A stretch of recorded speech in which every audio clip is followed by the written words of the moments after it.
방송에서 제공하는 투자 정보는 투자 판단에 대한 조언입니다. 방송에서 제공하는 주식의 가치, 가격 상승 및 가격 하락에 대해서는 방송사에서 보장하지 않습니다. 시청자 여러분 안녕하십니까. 오늘장 내일장 1부 출발하도록 하겠습니다. 서정덕입니다. 한 주를 마무리하는 금요일장입니다. 이번 주 역시나 우리 시장은 지지부진한 박스권 장세, 이 얘기를 제가 도대체 몇 주째 하는지는 모르겠지만 오늘 장만큼은 아니다라고 말씀을 드릴 수가 있을 것 같습니다. 양시장 모두 오름세를 보이고 있는데요. 특히나 코스피 시장이 1%가 넘는 상승을 볼 수가 있습니다. 얼마 만에 코스피 1% 상승인지 굉장히 반갑기만 한데요. 오늘 시장을 주도하고 있는 건 IT 섹터입니다. 전기 전자 업종의 상승이 시장을 주도하고 있는 모습들 보여지고 있습니다.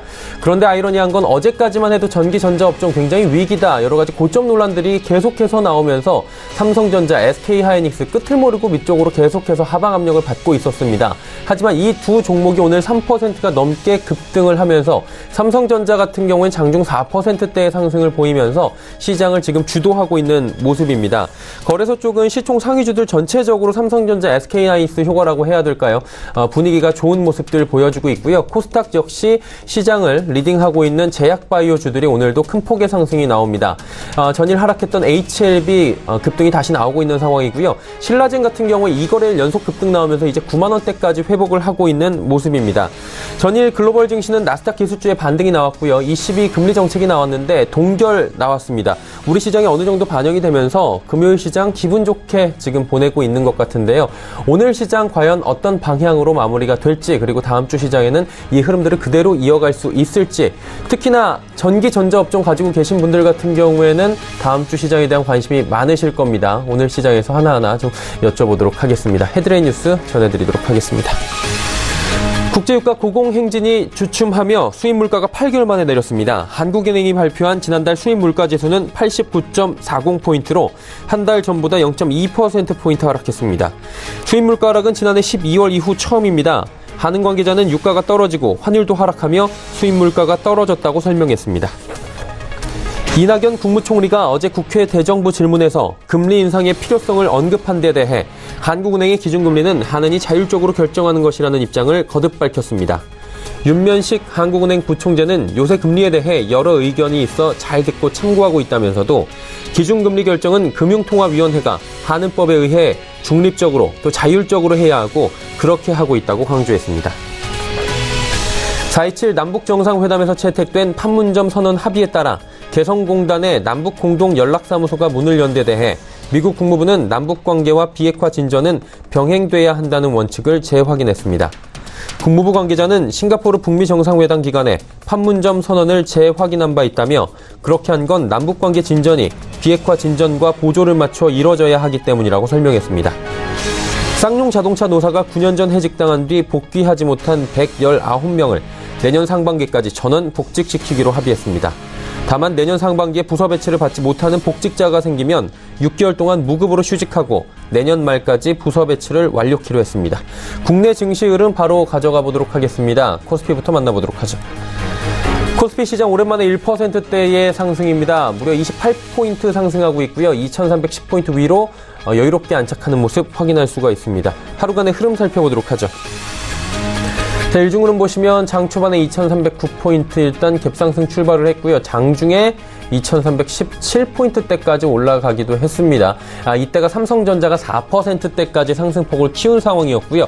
현재는 삼성전자, SK하이닉스 상승폭이 조금 줄어들고 전기전자 업종의 상승폭이 오늘 장중 고점 대비해서 조금 조정이 나오면서 지수 역시 2314포인트대까지 고점 대비 3포인트 정도 내려온 상황입니다. 하지만 잘 달리고 있고요. 수급 주체 만나보도록 하겠습니다. 외국인의 매수 반갑습니다. 1,502억 원 사고 있고요. 기관도 2,014억 원 삽니다. 기관 투자자 가운데서는 투신만 사고요. 금융투자, 연기금 그리고 지금 팔고 있는 상황으로 집계가 됩니다. 개인이 그리고 오늘 상승장에서 무려 3,735억 원 매도하고 있는 상황입니다. 시가총액 상위 종목들의 흐름 살펴보도록 하죠. 말씀드렸다시피 오늘 시장을 끌고 가고 있는 건 전기전자 업종입니다. 시총 1, 2위 종목들 삼성전자와 SK하이닉스 3.63, 3.76%의 오랜만에 반등이 좀 크게 나오고 있고요. 셀트리온 조정 나옵니다.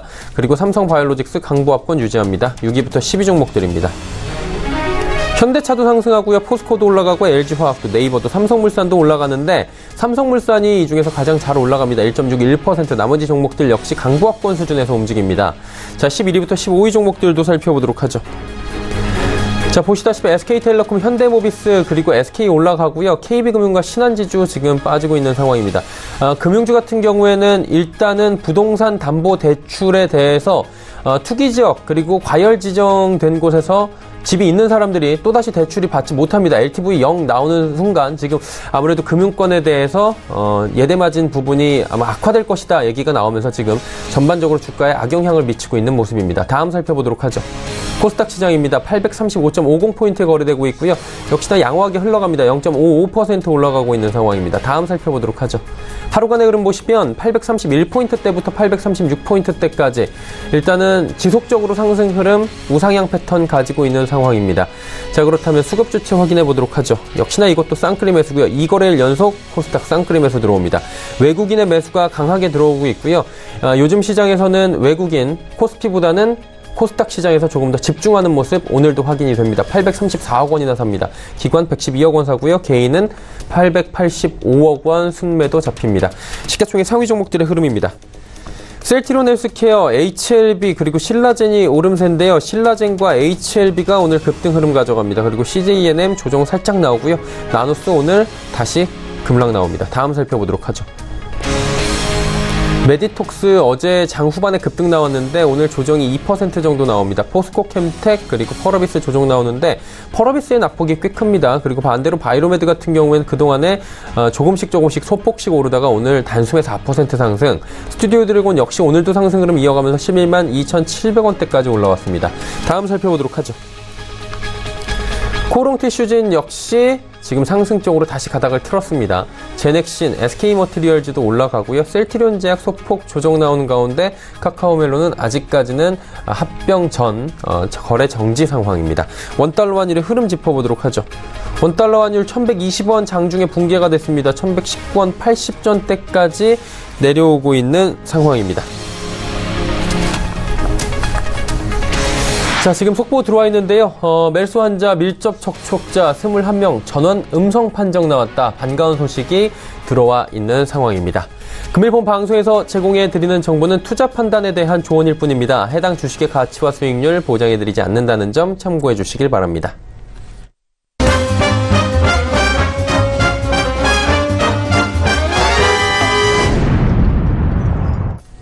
오늘 금요일장의 시장 이슈 바로 짚어보도록 하겠습니다. 유안타증권 설릉역 지점에 박진희 부장 연결되어 있습니다. 부장님 안녕하십니까? 네, 안녕하세요. 예, 오늘 시장의 단연 이슈는 IT 종목들 전기전자 섹터인 것 같습니다. 많이 올라가고 있는데요. 이유가 따로 있나요? 네, 다들 아시겠습니다만 지금 코스닥 일변도의 흐름과 중소형주 일변도의 흐름의 시장이 이어졌었습니다. 어제 쿼드러플 위스틱 만기를 기점으로 해서 이런 흐름이 조금 깨지는 듯한 흐름이 있어 모습 나타나기도 했는데요. 거래소 시장 같은 경우 이제 삼성전자나 하이닉스 같은 반도체 섹터를 중심으로 해서 MLCC 삼성전기를 중심으로 한 부분들, 그다음에 이제 카메라 쪽에 이노스텍, 그다음에 이제 파마콘덴서 이런 다른 종목들 부품자까지 해서 전부 다 많이 하락을 했습니다. 하이닉스도 마찬가지가 되겠고요. 이런 부분들이 이제 미국 시장에서의 반도체에 대한 업황 우려감 이런 부분들이 좀 빌미가 되면서 지수 하락을 요인, 지수 상승을 제한시키는 요인으로 작용을 했습니다. 하지만 이런 종목들이 그동안 좀 단기적으로 낙폭이 과대했고요. 어제 쿼드러플 위치를 지나면서 지수에 눌렸던 부분들을 좀 강하게 끌어올리는 역할을 지금 삼성전자라든지 하이닉스라든지 삼성전기라든지 이런 대형 IT주들이 해주고 있는 모습 보실 수가 있겠습니다. 결론적으로는 많이 최근에 조정을 받았기 때문에 가격적인 메리트를 동반한 지수적인 반등으로 1차적으로 좀 봐주시는 전략이 좋을 것 같고요. 궁극적으로는 이제 거래소와 코스닥, 대형주와 중소형주 이렇게 양분을 해본다라면 수출주와 또 내수주 이런 식으로 분할을 해본다라면은 궁극적으로 제조업과 수출 쪽 이런 쪽은 당분간 좀 슬로해지는 부분들이 분명히 있을 거라고 보여지고 있고요. 상대적으로 대외 변수에 좀 취약하지 않은 그러니까 별로 관련이 없는 그런 이제 바이오 섹터라든지 납품가대 내수 지주회사라든지 그다음에 실적 바닥을 유통주라든지 그다음에 중국 관련 소비 관련 주들 이런 부분들 쪽으로의 매기가 계속 순환매를 계속 타면서 움직일 수 있기 때문에 오히려 좀 IT 섹터 주들은 뭐 기술적인 반등만 1차적으로 좀 노리는데요. 그래서 뭐 추세가 올라가더라도 직전 고점대를 최대 저항으로 하는 박스권 대응 좀 바람직하지 않을까 싶습니다. 그래서 삼성전자, 하이닉스타 마찬가지고 나머지 IT도 마찬가지로 최근에 찍었던 저점을 마지노선으로 하고 최근에 찍었던 고점을 저항대로 인식하는 기술적인 대응을 좀 계속 하시는 게 좋을 것 같고요. 뭐 일단 모멘텀 쪽에서 먹고 본다라면은 뭐 거래소 쪽에서는 밀리면은 조선주가 훨씬 좋겠고요. 뭐 코스닥 쪽에서는 바이오 섹터 계속 후발주자를 찾아 계속 매매하시는 투자 전략이 낫겠고, 아까 말씀드린 대로 중국 관련, 뭐 카지노, 면세점, 화장품 이런 섹터 안에서도 상대적으로 좀 덜 오른 종목을 찾고, 또 중국이나 뭐 최근에 여행, 일본 뭐 이런 부분에서 이제 안 좋은 소식 때문에 많이 빠졌던 항공주, 뭐 여행주 이런 부분들까지도 해서 순환매적인 측면에서 종목들을 좀 대응하시는 전략이 당분간 좀 맞겠다. 사실 지수가 지금 2,314포인트인데요. 일단 뭐 여기서부터 한 많이 가면 뭐 2,340, 50 뭐 이런 거 보시고 코스닥으로 따지면 840 정도 저항이 나옵니다. 이런 부분들 감안해 본다라면은 뭐 지수를 강력하게 올리기 위한 흐름이 뭐 IT주에서 일부 나타난다라면은 일정 부분 시중에 대한 고민을 대형 집단에서 좀 해보시고 상대적으로 종목에 좀 더 집중하시는 전략이 계속적으로 좀 더 이어져야 되겠다. 그리고 지금 오늘 많이 오른 종목들 같은 경우 좀 추경을 따시기보다는 상대적으로 좀 덜 오른 종목을 찾아서 꾸준히 매매하시는 전략을 당분간에 쓰시기를 권해드리고 싶습니다.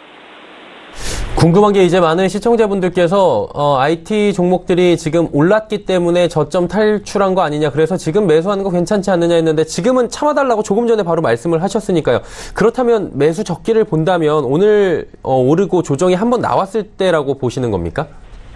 뭐 IT 쪽에 대해서는 워낙 미국 쪽에서 반도체라든지 이런 부분에 대해서 상당히 좀 안 좋게 얘기를 하고 있습니다.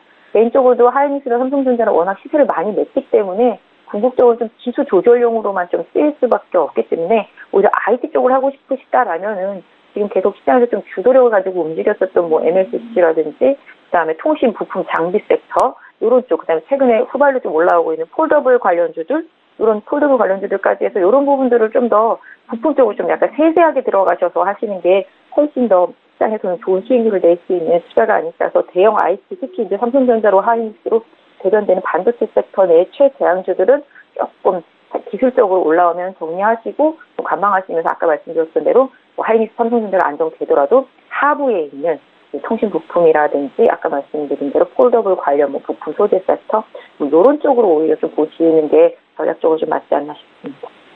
네. 그렇다면 뭐 투자 전략대도 지금 사실 조금 순환매도 봐야 된다 언급을 해주셨는데 오늘장 그리고 다음 주까지 해서 좀 개괄적으로 추석 전까지 어떤 전략을 좀 가져가면 그래도 효과적으로 명절 맞이할까요? 네, 뭐 아까 처음에도 좀 말씀을 드렸습니다만은 일단 기본적으로 중국과 미국이 수주 안에 무역 협상을 재개하겠다라는 얘기를 했기 때문에 이와 관련된 종목들이 좀 움직이고 있고요. 역시 메르스 같은 경우도 뭐 거의 뭐 초기에 잡았기 때문에 그 부분은 크게 좀 영향이 없지 않나 싶습니다. 그래서 뭐 지금 상태라면 아까 말씀드린 대로 화장품은 화장품, 뭐 항공이면 항공, 그다음에 뭐 카지노, 뭐 그다음에 뭐 면세점 다 마찬가지가 되겠습니다만은 유통도 마찬가지가 되겠고요. 상대적으로 좀 덜 오른 종목도 좀 찾는 노력이 필요하겠죠. 뭐 화장품 쪽에서 보면은 뭐 코스메카 코리아 같은 경우가 오늘 처음으로 좀 강하게 올라오기 시작을 했고, 그다음에 이제 카지노 쪽에서는 이제 파라다이스 같은 경우가 이제 개장을 앞두고 있기 때문에 이 부분을 조금 관심 있게 좀 보실 필요가 있겠고요. 그다음에 뭐 제약바이오 섹터주들은 뭐 워낙 많이 올랐기 때문에 또 그렇습니다만 상대적으로 좀 조정이 나오게 된다라면은 물론 에크론 같은 종목이나 뭐 최근에 뭐 이제 바닥치고 조금 반등하고 있는 뭐 엔젠 플러스 뭐 이런 식으로 약간 중형급들, 중소형급들 이런 부분들을 조금 챙겨서 보시는 전략이 좀 맞지 않을까. 의류 쪽에서도 보시면은 뭐 영업무역이나 한세식 최근에 많이 올랐는데 내수형 의류 쪽에서 좀 못 오른 종목이 LF 같은 경우죠. LF, LG패션즈 예전에 이런 것도 활용해 보셔야 될 것 같고, 부동산 대책이 나와서 뭐 건설주들이라 오히려 좀 안 좋긴 하지만 오히려 최근에 바닥을 치고 건자재들이 좀 서서히 조금 회복을 시도하고 있습니다. 그래서 건자재 쪽 측면에서 본다라면 뭐 KCC라든지 뭐 LG 하우시스, 그다음에 현대 리바트 뭐 이런 종목들, 한샘도 바닥이긴 합니다만은 이런 조정을 조금 활용해 보시는 전략이 조금 더 필요할 것 같고요. 조선이 워낙 좋기 때문에 조선 쪽을 계속 공략하시는 전략과 오늘 처음 올라오고 있는 뭐 조선 관련 뭐 성광매년 태광 같은 이런 조선 기자재 쪽, 아까 말씀드린 대로 매일 하나의 큰 기둥을 세워놓고 그 옆에 이제 관련되어 있는 단가지들이죠. 부품이라든지 소재 섹터 이런 쪽을 계속 건드려 주시는 투자 전략을 하신다라면 시장 대비해서 그냥 나쁘지 않은 수익률 추가하실 수 있고요. 단기적으로 지금 시장의 뭐 방향성이 뭐 정확하게 딱 잡히지는 않았기 때문에 딱 폭과대주들, 바닥을 좀 횡보하던 종목들을 안 간 것들을 잘 골라내시면은 그런 종목도 투자하면 단기간에 좀 빠르게 올라오는 흐름들이 좀 나타나고 있습니다. 지니어 같은 경우도 정말로 바닥을 계속 오래 기었었는데 오늘 한 번에 올라오고 있거든요. 이렇다시피 이런 종목들이 되게 많습니다. 그래서 그런 종목들까지 좀 찾아서 매매하시고 아까 말씀드린 대로 가격적인 메리트가 있는 종목을 조금 계속적으로 매매하시는 전략이 당분간 좋고 시장을 지수를 이끌 수 있는 종목보다는 시대를 낼 수 있는 중소형 집단에서 계속적으로 좀 매매하시는 전략이 좀 더 필요하다는 것 같습니다. 네, 알겠습니다. 상세히 하나하나 좀 자세히 설명을 해주셨네요. 오늘 말씀 잘 들었습니다. 네, 감사합니다. 유한타증권 설릉역 지점의 박진희 부장과 함께했습니다. 이슈 칼럼 바로 이어갑니다.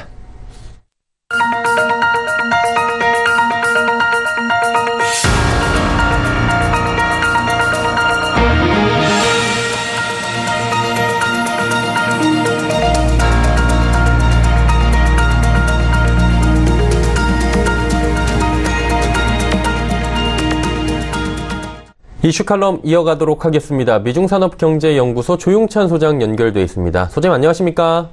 예, 안녕하십니까? 예, 미국 시장부터 여쭤보도록 하겠습니다. 미국 사실 굉장히 시끌시끌한 정치적인 스캔들도 많이 있는 상황이고요. 여러 가지 이슈들도 있고 미중 무역 분쟁도 있고 그런데 미국 시장만큼은 연일 최고치를 또 경신하고 있는 모습인데 미국 시장은 어떤 관점으로 보는 게 좋겠습니까?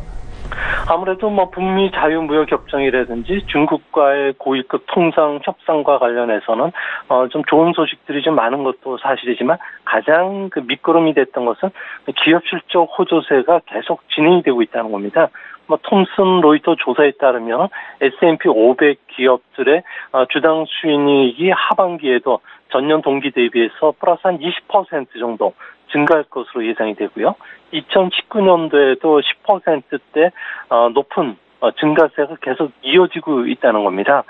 여기에 증시 상승에 이제 앞으로도 걸림돌이 될 수 있는 내용들이 좀 많은데요. 아무래도 트럼프 행정부가 중국 수입품에 대한 단계별 추가 관세는 계속 멈추지는 않을 것으로 보여지고요. 또 중간 선거 뒤에는 중국이 이제 본격적으로 미국과 통상 협상을 진행하지만 아무래도 중국이 지적재산권, 환율 절상 그리고 시장 개방에 대한 이견이 미국과 워낙 크기 때문에 무역 전쟁이 조기 종식되기는 좀 힘들지 않을까 보입니다. 이제 앞으로는 이런 무역 문제 외에도 탄핵과 관련된 정책 리스크가 또 불거질 수가 있고요. 이 때문에 미국 증시는 계속적인 상승보다는 일진일퇴 장세를 좀 거치지 않을까 보입니다. 그런 측면에서 봤을 경우에 실적 증가세가 계속되는 한 미국 증시는 중장기적으로 좀 상승 흐름을 보여줄 수는 있겠지만 단기적으로는 이제 쉬어가는 시점이 임박한 것이 아닌가 그렇게 보입니다. 일단은 조금 쉬어가는 타이밍에 온 것 같다라고 말씀을 해주셨는데 그 전에 지금 추가 관세 부과를 앞두고 장관급 회담 제의가 있었다라는 이야기도 지금 들려오고 있습니다.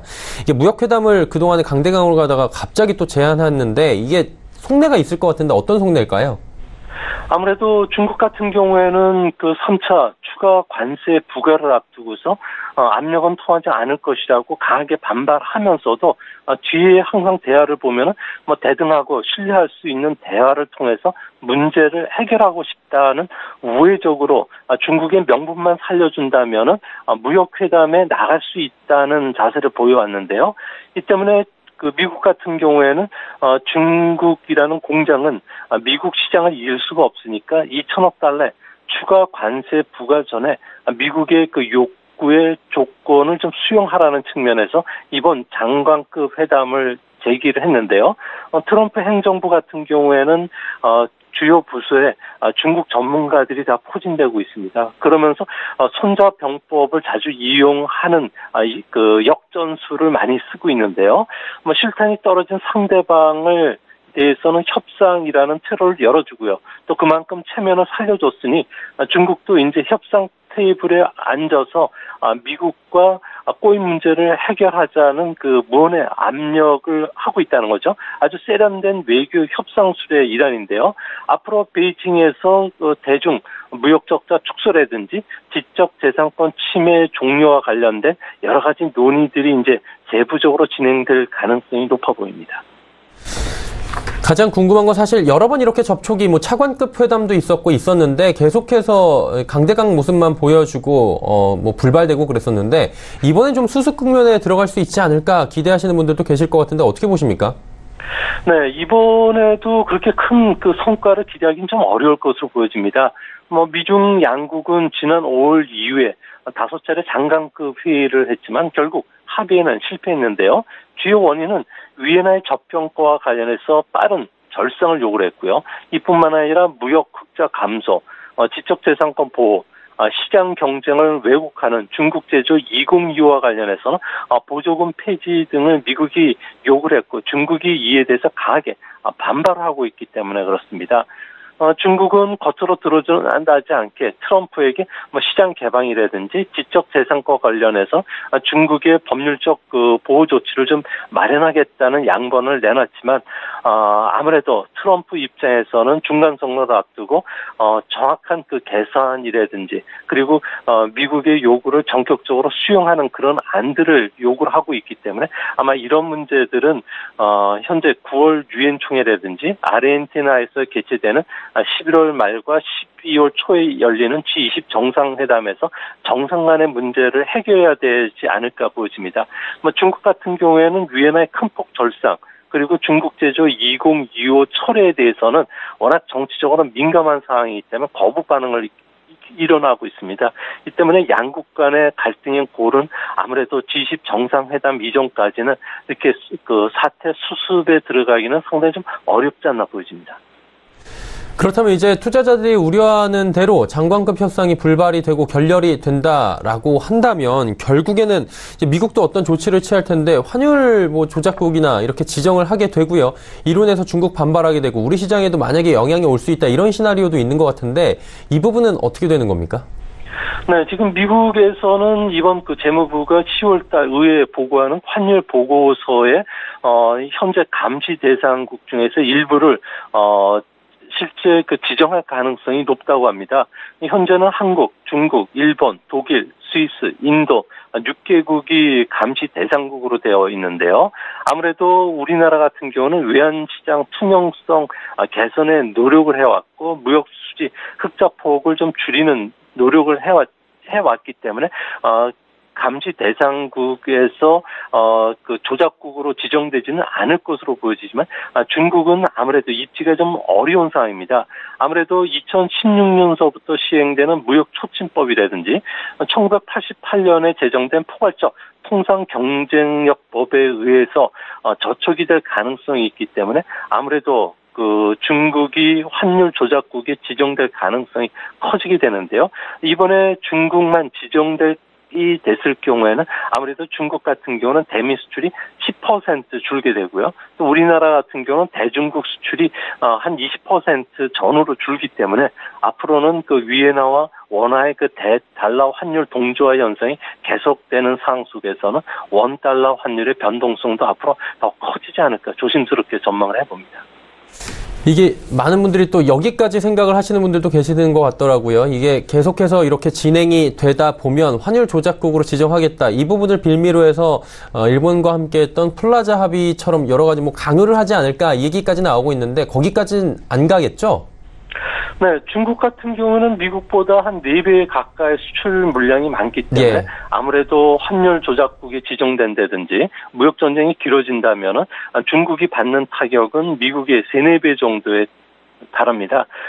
미국 같은 경우에는 그 자존심이 세고 통상 협상에 서투른 중국을 압박하기 위해서 환율과 관련된 압박 강도를 더 높이는 쪽으로 가는 것은 맞는 것으로 보여지는데요. 이 때문에 전방위적인 위엔나 절상 압력, 소위 말해서 21세기 버전의 프라자 합의 전략을 취할 가능성이 높다고 의회 쪽에서는 지금 계속 자료들이 나오고 있습니다. 간단히 프라자 합의를 먼저 말씀을 드려야 되는데요. 1985년 9월 22일 날 뉴욕 프라자 호텔에서 선진국 5개국이 모여가지고 자국의 통화를 10에서 한 12% 정도 미 달러에 대해서 절상하기로 합의를 했고 또 시장 개입에 나섰습니다. 이때 일본 같은 경우에는 2년간 1달러에 250엔 전후에서 120엔까지 급속히 맹고가 진행이 됐는데요. 33년 전의 환율 모델을 중국에 적용한다면 위엔화는 현재 1달러에 6.8위엔이기 때문에 2년 뒤에는 3위엔까지 절상 압력을 받을 수가 있다는 겁니다. 다만 중국은 33년 전에 일본과 달리 개발도상국이고요. 또 중국은 자본시장이 완전히 개방된 상태가 아니기 때문에 3위에는 모르더라도 5위엔 정도까지는 절상되지 않을까 보여지고요. 이렇게 됐을 경우에 중국이 환율 절상을 안 했을 경우에는 주요 그 선진국 중앙은행들이 외환시장에 그 동시 개입하는 한, 그리고 중국이 보유한 달러를 동결한다든지, 그리고 중국에 대한 달러 공급을 막는 이런 조치를 통해서 위엔화 절상을 시킬 가능성이 높은데요. 이렇게 되면 시차가 필요하기 때문에 내년 3, 4월 정도는 아무래도 위엔화 절상이 추세적으로 일어날 가능성이 높고요. 이런 측면에서 원화도 추세적으로 미 달러에 대해서 절상될 수가 있기 때문에 한간에서 이야기하는 3, 4월 위기설도 전혀 근거가 없는 것은 아닌 것으로 보여집니다. 어느 정도의 가능성은 또 열려 있다, 이렇게 정리가 될 것 같습니다. 중국 쪽 이야기 해봤고요. 이제 뭐 우리가 여러 번 이야기 나누면서 나 홀로 호황이다, 활황이다 얘기했던 인도 증시 한번 여쭤보도록 하겠습니다. 숨 고르게 했네요. 예, 지금 조정 국면에 접어들었다라고 하는데 갑자기 조정을 받고 있는 이유가 있습니까? 아무래도 거침없이 상승 랠리를 만끽했던 데에 따른 차익 매물이 기관들을 중심, 특히 외국인들이 고평가 대형주를 중심으로 해서 비중을 줄이고 있습니다. 아무래도 트럼프의 세제 개편으로 인해서 미국 기업들의 해외 자금이 본국으로 환류되는 이런 현상과 무관하지 않는 것으로 보여지고요. 대신 비중을 줄이고 있는 가운데 저평가된 중소형주로 그 포트폴리오를 좀 바꾸는 작업들이 활발하게 일어나고 있다고 합니다.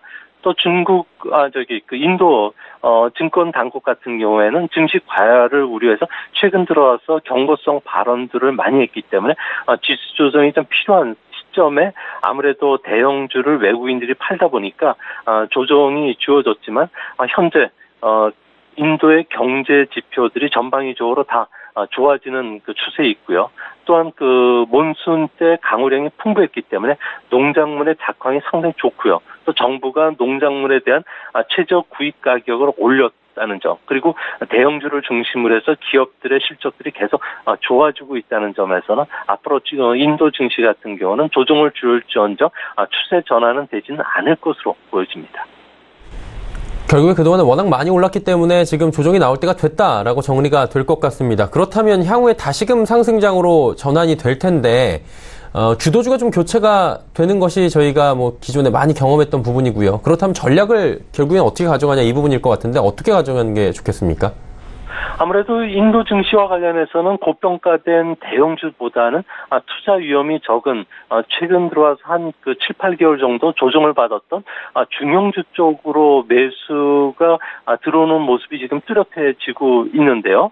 모디 총리 같은 경우에는 경제 구조 개혁, 내수주도의 그 고성장 정책을 계속 펼쳐왔고요. 내년 그 총선 때까지 이런 정책 기조를 계속 진행시킨다는 점에서는 아무래도 중소형주들이 그 수혜를 받지 않을까 보여집니다.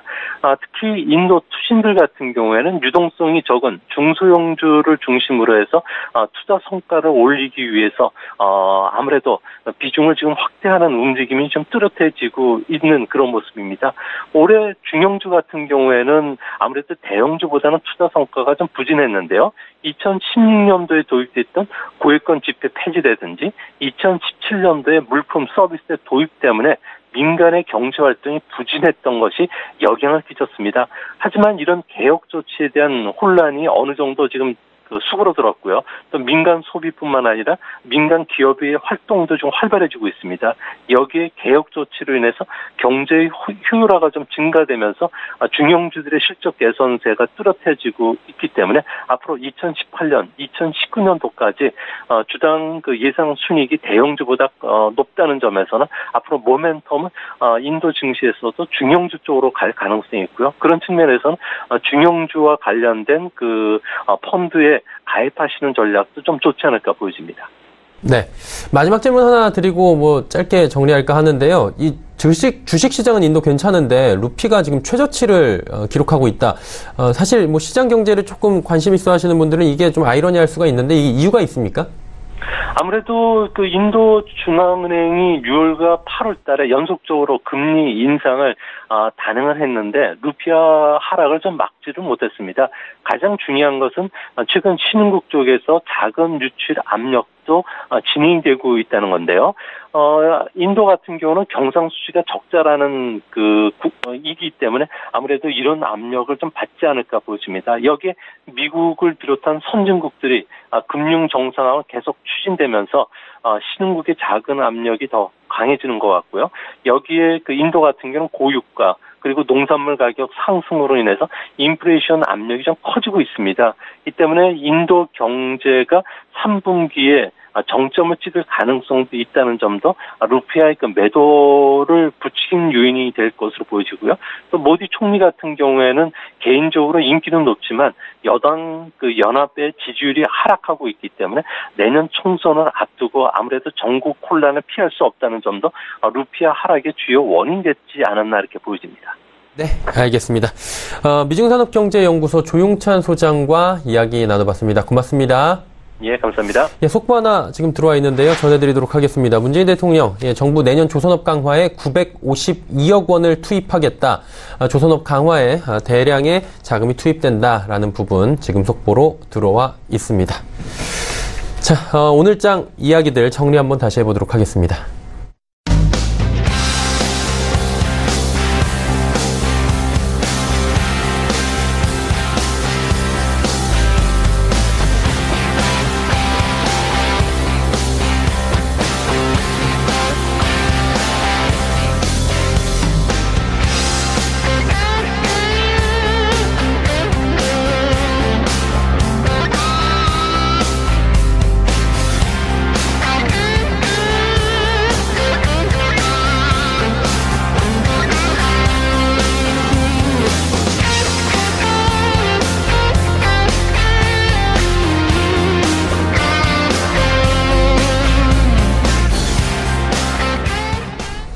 오늘 장내일장 1부 함께 하셨습니다. 잠시 뒤 2부 예고해드립니다. 2부에서는 두 분의 전문가와 함께 다양한 종목 짚어보고 여러분의 종목 상담까지 이어가는 시간, 레벨업 트레이딩 타임 시간이 준비가 되어 있습니다. 잠시 뒤 2부에 뵙도록 하겠습니다. 고맙습니다.